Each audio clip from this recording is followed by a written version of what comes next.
Good morning, students. We have completed our first unit, that is unit on measurement and physical world. Today we are going to discuss our next unit, unit number 2, in which the first chapter, motion in straight line, that is chapter number 3 from your NCERT book, has been deducted from your syllabus after the 30% deduction of syllabus by CBSE due to corona. So बेटा अभी हम chapter number 4 start कर रहे हैं। Chapter का name है आपका motion in a plane. हमने मोशन इन स्ट्रेट लाइन हमने रिमूव कर दिया है। अगला चैप्टर जो है आपका वो आता है motion in a plane. This is your chapter number 4 from your NCERT. So in this chapter your first topic is scalars and vectors. ये भी आपका हल्का फुल्का इसका इंट्रोडक्टरी पार्ट आपका 9th क्लास में स्टडी किया हुआ है, but here we are going to deep study for scalars and vectors. All the physical quantities can be divided into two types. They are scalars and vectors. First आपकी आती है scalar, second आपकी आती है vector. सो बेटा basic difference किस चीज का होता है दोनों ही क्वांटिटीज में? बेसिक जो डिफरेंस होता है वो आपका होता है डायरेक्शन का, कि स्केलर में आपकी डायरेक्शन नहीं होती है जबकि वेक्टर में आपकी डायरेक्शन होती है। तो अब अपन पहले आते हैं स्केलर पे। A physical quantity which has a magnitude but no direction each called scalar. एक ऐसी क्वांटिटी जिसके पास क्या है, मैग्नीट्यूड तो है बट डायरेक्शन नहीं है, वो क्वांटिटी आपकी क्या कहलाएगी? Physical quantity. नेक्स्ट आपकी आती है, जैसे कि इसके एग्जांपल लेके चलेंगे हम, तो mass, length, temperature, time, density, work, specific heat, etcetera etcetera, all these are the examples of your scalar quantity. Next आपका आता है बेटा इसी में, स्केलर में बी पॉजिटिव और negative. Scalars can be added, subtracted, multiplied और divided according to the rules of ordinary algebra. That is कि स्केलर जो क्वांटिटी है उनके जो आप अर्थमेटिक ऑपरेशंस हैं वो आप ऑर्डिनरी अलजेब्रा के ऑपरेशंस की तरह से आप परफॉर्म कर सकते हो। बेटा अगर मैं सिंपल टर्म्स में बोलूं तो स्केलर जो क्वांटिटी है वो सिंपली एक नंबर होती है, लाइक योर सिंपल एक अर्थमेटिक नंबर। और जैसे आप एक नंबर के ऊपर चारों ऑपरेशंस परफॉर्म करते हो, सिमिलर वे में आप स्केलर के ऊपर भी सारे ऑपरेशंस परफॉर्म कर सकते हो। हमें पता है, हमने इससे पहले भी जब यूनिट और मेजरमेंट वाला चैप्टर पढ़ा था तब हमने अर्थमेटिक ऑपरेशन पढ़े थे, एडिशन और सब्ट्रैक्शन का। तो जब सेम टाइप की क्वांटिटी होती है, सेम नेचर की जो क्वांटिटीज होती हैं, उन्हीं क्वांटिटीज के अंदर आप क्या कर सकते हो, एडिशन और सब्ट्रैक्शन कर सकते हो। तो ये चीज यहाँ भी आपकी स्केलर्स के अंदर भी फॉलो होगी कि मास में मास को ऐड कर सकते हो, मास में से लेंथ को सब्ट्रैक्ट नहीं कर सकते। मतलब कि एडिशन और सब्ट्रैक्शन आपकी सेम टाइप की क्वांटिटीज के ऊपर ही आपका परफॉर्म कर सकते हो। नेक्स्ट आपका है मल्टीप्लिकेशन और डिवीजन। मल्टीप्लिकेशन और डिवीजन आप डिफरेंट टाइप की क्वांटिटीज के ऊपर भी परफॉर्म कर सकते हो। सेम के ऊपर तो डेफिनेटली कर ही सकते हो, बट डिफरेंट टाइप के ऊपर भी आप परफॉर्म कर सकते हो। So this is all about the scalar quantities. Now come to the next quantity, vector quantity. Vector is a quantity which has both magnitude and direction।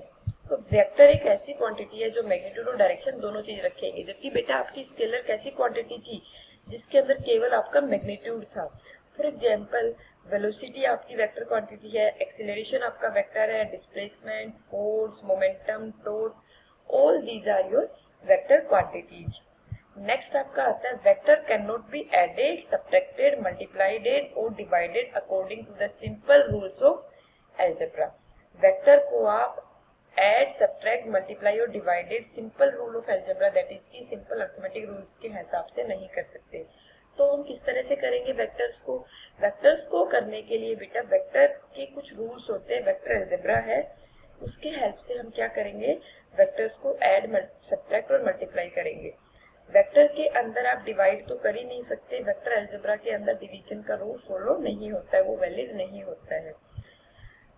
A vector quantity obeys the triangle law of addition or equivalently the law of parallelogram for addition।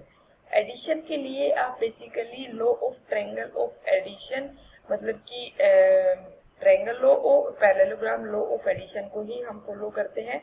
In law की study अभी हम आगे further slides में करेंगे। पहले हम vector की बात करते हैं कि वेक्टर को डिनोट करने के लिए आप किस तरह से लिखोगे। वेक्टर का नोटेशन जो रहेगा कि कोई भी क्वांटिटी वेक्टर है या नहीं है, आपको देख के कैसे पता चलेगा। अगर वो क्वांटिटी बोल्ड फेस में लिखी हुई, दैट इज कि वो डार्कली लिखी हुई है, तो वो आपका कैसा शो माना जाएगा कि वो क्वांटिटी आपकी वेक्टर क्वांटिटी। जैसे मैंने वेलोसिटी को डार्क कर दिया है, हाईलाइट कर दिया है। सिमिलरली अगर आप बोल्ड फेस लिख नहीं सकते, इजी वे में नहीं होता है उसको डार्क करना, तो आप उस क्वांटिटी के ऊपर एरो भी लगा सकते हो। जो भी क्वांटिटी है उसको प्लेन लिखो आप, एक सिंपल, जैसे आप नॉर्मली कोई भी क्वांटिटी लिखते हो, कोई भी लेटर लिखते हो, उसके ऊपर अगर आपने एरो लगा दिया है तो वो आपका माना जाएगा कि ये वेक्टर क्वांटिटी है। मैग्नीट्यूड जो पार्ट होता है वेक्टर का, मैग्नीट्यूड में आप क्या बोलोगे कि डायरेक्शन को हम रिमूव कर देते, केवल मैग्नीट्यूड देखेंगे। डायरेक्शन को रिमूव करने के बाद कोई भी क्वांटिटी कैसी मानी जाएगी, फिर आपकी स्केलर पार्ट माना जाएगा उस क्वांटिटी का। तो उसको आप लाइट फेस में लिख के भी सिंपली उसके ऊपर अगर ना तो उसको बोल्ड करो ना उसके ऊपर एरो लगाओगे, तो वो किसी भी क्वांटिटी का क्या बोला जाएगा, मैग्नीट्यूड बोला जाएगा किसी भी वेक्टर क्वांटिटी का। वो उसका एक स्केलर पार्ट बोला जाएगा। उसको नोटेशन आप सिंपली ऐसे सिंपली बिना बोल्ड के, देखो इसके अंदर और इसके अंदर आपका डिफरेंस है। ये आपका डार्कली लिखा हुआ है, ये आपका लाइटली लिखा हुआ है, और ये आपने उसके ऊपर दूसरा नोटेशन होता है कि वेक्टर लगाओ, उसके ऊपर एरो लगाओ, लेकिन उसके दोनों साइड में मॉडुलस लगा दो। तो ये भी आपका क्या बताएगा, एक स्केलर वेक्टर क्वांटिटी का मैग्नीट्यूड बताएगा। बेटा इससे आगे हम डिस्कस करते हैं पोजीशन और डिस्प्लेसमेंट वेक्टर। तो पोजीशन और डिस्प्लेसमेंट वेक्टर्स आपके क्या होंगे, किस तरह से हम इसको डिनोट करते हैं, उसकी स्टडी हम अभी करते हैं। तो देखो अब सबसे पहले हमारे बात आती है कि पोजीशन वेक्टर हम बनाएंगे कहाँ पर। बेटा हम स्टडी कर रहे हैं मोशन इन अ प्लेन, तो प्लेन में स्टडी करने के लिए हमारे पास एक प्लेन होना चाहिए। प्लेन के लिए 2 डायमेंशन होनी चाहिए। तो हमने एक्स और वाई एक प्लेन ले लिया है जो कि O पॉइंट पे इंटरसेक्ट करता है। तो यहाँ पर हम पॉइंट O पॉइंट को एज ए ओरिजिन कंसीडर करेंगे, और इस पूरे के रेस्पेक्ट में O पॉइंट को हम frame of reference point consider करेंगे। रेफरेंस पॉइंट बेसिकली कहाँ होता है, वो पॉइंट होता है जहाँ से हम कोई भी किसी भी एक प्लेन में एक फ्रेम ऑफ रेफरेंस में सारी की सारी हम मेजरमेंट्स करना स्टार्ट करते हैं। बेटा आपका फ्रेम ऑफ रेफरेंस नाम का एक टॉपिक होता था, वो टॉपिक भी आपका सिलेबस से वो हटा दिया गया है। यहाँ पर मैं ओरली आपको एक्सप्लेन कर देती हूँ फ्रेम ऑफ रेफरेंस क्या होता है बेटा, और रेफरेंस पॉइंट क्या होता है। कि फ्रेम ऑफ रेफरेंस एक ऐसी रेफरेंस फ्रेम होती है जिसके अबाउट आप सारे के सारे आप क्या करोगे, कोई मेजरमेंट्स लेना स्टार्ट करते हो किसी एक फ्रेम में। और रेफरेंस पॉइंट क्या होता है बेटा, कि एक फ्रेम में एक ऐसा पॉइंट जिसके इस पॉइंट के अलोंग आप सारे मेजरमेंट, सारी डायमेंशंस को मेजर करना स्टार्ट करते हो। लाइक यहाँ पर पी डैश, अगर आप डिफरेंट पॉइंट ले रहे हो, उन सारे पॉइंट्स का आप मेजरमेंट कहाँ से करोगे, उन सारे पॉइंट्स की डिस्टेंस या पोजीशन कहाँ से आप मेजर करोगे। तो वो जो पॉइंट होगा वो आपका ओरिजिन होगा, दैट इज O पॉइंट होगा। यहाँ पे हम O पॉइंट को as a reference point consider करके चल रहे हैं बेटा। तो यहाँ पर हमने सबसे इनिशियली हम मान के चलते हैं कि आपका जो पॉइंट है वो आपका पार्टिकल है, वो आपका इनिशियली आपका पार्टिकल जो है वो पॉइंट P के ऊपर है। और जब P पॉइंट के ऊपर है तो हम उसके पोजीशन वेक्टर को हम R वेक्टर से डिनोट करते हैं। ये स्टैंडर्ड है कि पोजीशन वेक्टर को हम R वेक्टर से ही डिनोट करते हैं। तो इनिशियली आपके पार्टिकल का जो पोजीशन वेक्टर है that is your R vector. T time के बाद में पार्टिकल ने आगे बढ़ गया है पार्टिकल P डैश के ऊपर, तो ओरिजिन से अब पार्टिकल P डैश का हमारा जो P डैश पे जब पार्टिकल है उसका जो आपका पोजीशन वेक्टर है that is your R dash. हम वेक्टर को बेटा एरो से डिनोट करते हैं। O से लेकर आपका वेक्टर गया है P डैश की टर्म में, तो O के ऊपर आपका टेल होगा और इसके ऊपर आपका हेड होगा। सिमिलरली आपका O डैश O के ऊपर टेल होगा और P डैश के ऊपर आपका हेड होगा। तो अब थोड़ा सा हम यहाँ से पढ़ के चलते हैं। To describe the motion of an object in a plane, its position with respect to origin can be chosen conveniently. हम उसकी पोजीशन को ओरिजिन के रिस्पेक्ट में कहीं भी हमारे कन्वीनियंट के हिसाब से उसको चूज कर सकते हैं। हमने यहाँ पर इनिशियली P पॉइंट चूज किया है। Let P be the position of the object in XY plane at any time T। Initially हमारा यहाँ पर है ये।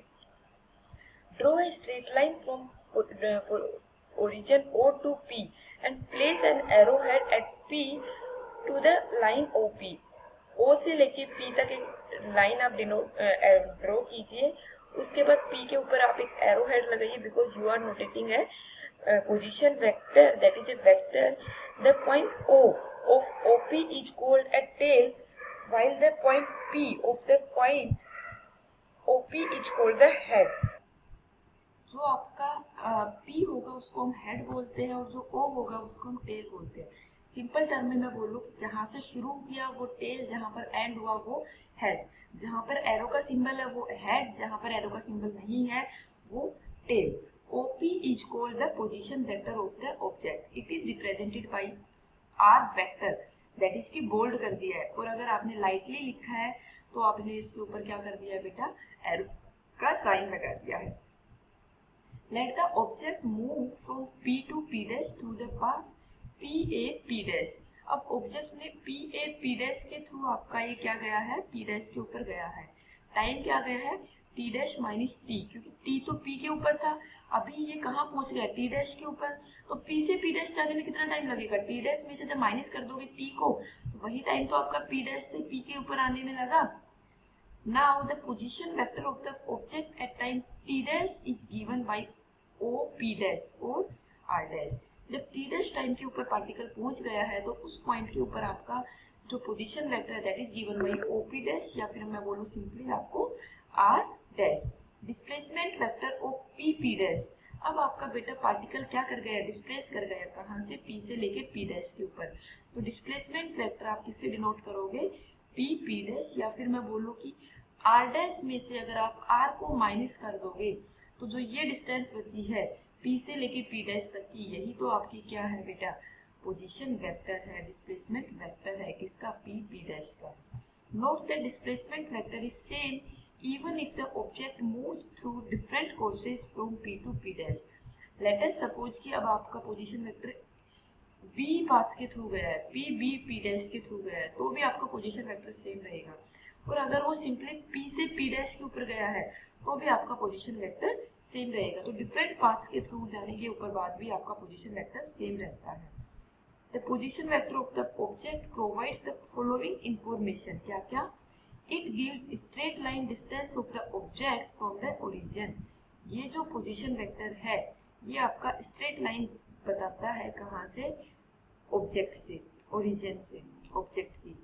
It gives the direction of the object with respect to the origin।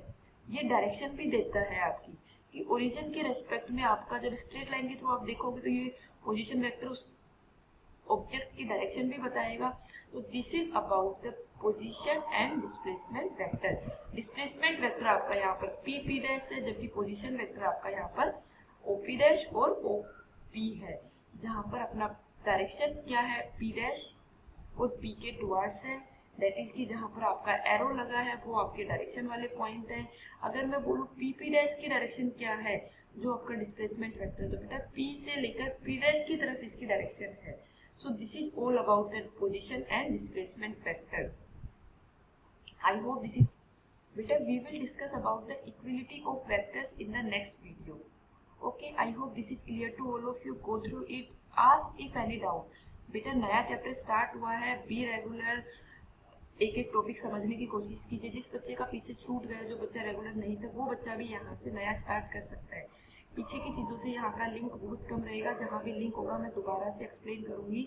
सो बेटा आप वापस से इसको ट्राई करिए, कोशिश करिए समझने की, बार बार इस वीडियो को देखिए। एक बार में समझ नहीं आता है NCERT से पढ़ने की कोशिश की, जहाँ पर भी आपको डाउट आता है पूछिए बेटा। Thank you.